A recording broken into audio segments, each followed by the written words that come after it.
Jeff, walang magagawa yan. Kailangan natin pumunta doon. Kailangan natin tulungan na hanapin si Shaira at si Junior. Ano? Responsibilidad mo sila, Jeff. Kaya mo bang mapahamak sila? Kaya mo bang mapahamak si Shaira at ang baby nyo?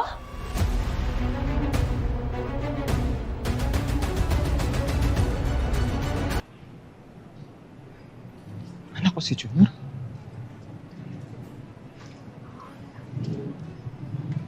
Leslie, hindi ito ang tamang panahon para maglokohan tayo. Imposibleng maging anak ko si Junior dahil nakita ko yung paternity test ni Jordan tsaka ni Junior. Nag-match sila. Are you saying pineke ni siya yung resulta? Ha? Hindi ko alam yung buong kwento, Jeff. Ano hindi mo alam?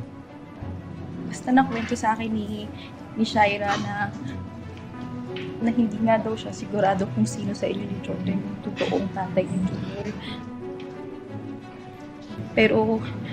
Pero dahil may nangyari nga daw sa inyo,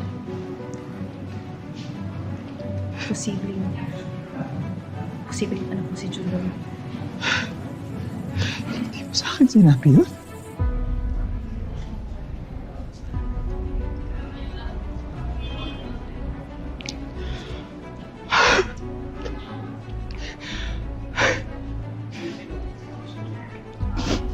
So, tama hinala ko, Les. Tama hinala ko. Posibleng anak ko si Junior.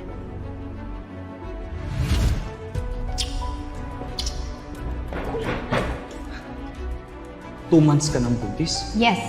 It's been 2 months since you nag-sex tayong dalawa. Shay, what if baby ko yan? Basta sigurado ako na hindi sa'yo ang baby. Kung totoo yung sinasabi mo, hindi ko kaya mapahamak si Junior. Salamat.